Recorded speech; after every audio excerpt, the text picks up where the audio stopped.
Miss Burns, read aloud. Shh. That is our intro, and this is reading number 18.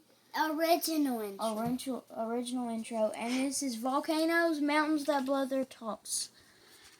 And as you can see, this is my room and Granty's room, and we've hung up a little bit of posters. And we have a basketball goal in our room. Yeah. So let's get on with the book. Volcanoes, mountains that blow their tops off. It is a quiet day on an island, or so it seems. Suddenly a mountain starts to shake. Clouds of smoke shoot from the top. The mountain smokes for days and days. Then it happens. Kaboom! The mountain blows its top off. A red-hot cloud of ash bursts out. It burns the town in minutes. Just two people get away. One is a girl. She knows a cave. She used to play there. She takes a boat to the cave. She is safe. The other is a man. He is safe in jail underground. This is a true story. It happened in 1902. Mont Pelee is the name of the mountain. You say it like this, Pelee. It is on the island of Martinique in the Atlantic Ocean. Mont Pelee is a special kind of mountain. It is a volcano, and you can see all the places like Florida and South America. Long ago, people thought a god of fire lived inside volcanoes. They thought he liked to move from one volcano to another. Every time he moved, he stirred things up. Today we know the facts. Volcanoes start deep in Earth. And you can see as the magma and the outer core and the mantle and the crust and the inner core of the Earth. The Earth is round like an orange. It is made of layers of rock. The top layer is called the crust. It is like the skin of the orange. The layer below is called the mantle. The mantle is very hot, so some of the rock melts. The melted rock is called magma. The top layers of Earth are made up of many pieces.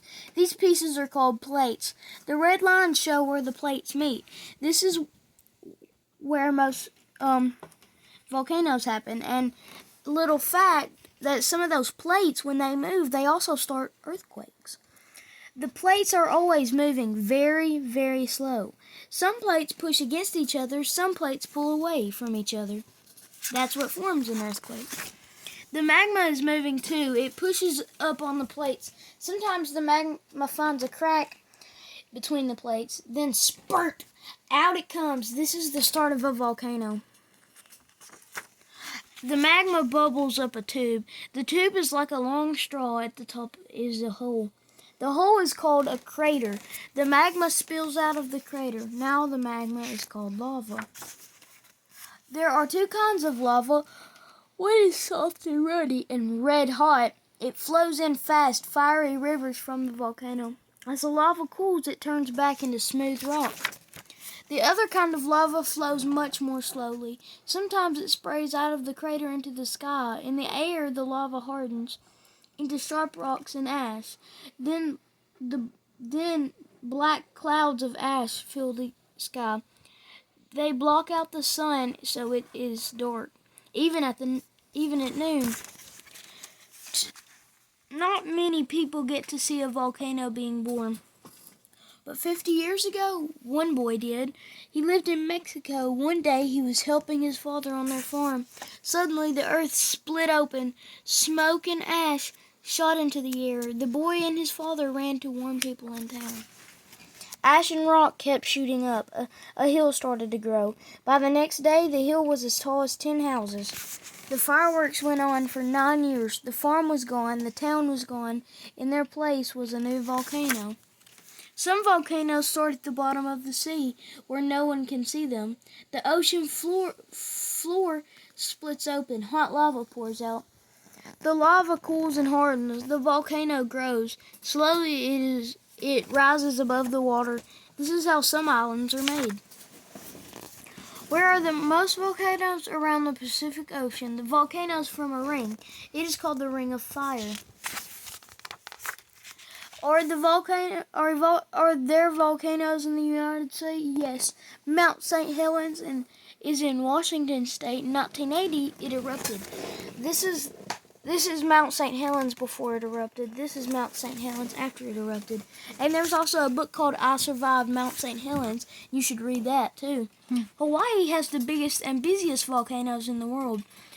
Mauna Loa is the biggest. Kilauea is the busiest. You say them like this: Mauna Loa and Kilauea. I can't really pronounce that. That's okay. Kilauea has been erupting and off for 100 years. It is called the drive-in volcano. You can drive or even walk around its giant crater. Who knows? You just might see a lava fire show it here. Can volcanoes do any good? Yes. Over time, ash and lava turn into rich soil. The soil is good for farming. The volcanoes also tell us about the past. 2,000 years ago, a volcano erupted in Italy. It buried the city of Pompeii under ash. You say Pompeii. Now people are digging up Pompeii. Now, the ash preserved everything, even the shapes of the people. As you can see, like, this is them, and like that. And there's also another I Survived book. I survived the erupting of. I read like a little news thing about Pompeii, and like there was these pictures about things, and it showed like people even harden up of rock. Yep. Today, scientists can usually tell when a volcano will erupt. They have special tools. They watch the movement of the volcano. They take its temperature. Sometimes a volcano swells or the ground gets hot. Then it is time to watch out. There are about 500 active volcanoes in the world. The map shows where most of them are found. Active means the volcano can erupt at any time. Other volcanoes are inactive. They have been dead for thousands of years. And then there are volcanoes that are only sleeping. Now they are quiet. But who knows when they will wake up. So that was our book, and we are going to do a extra video on volcanoes, mountain that blows their tops off, or mountains that blow their tops off. And it won't be in this one, but stay tuned to watch how we done it, and Ella is going to do it, and me, and Granty, and They worked on it today, didn't they? yeah, and we're going to make it erupt tomorrow, hopefully. No, we'll do it today when we post this, and then just be watching for the next video, and we will show how to do the science experiment. Bye.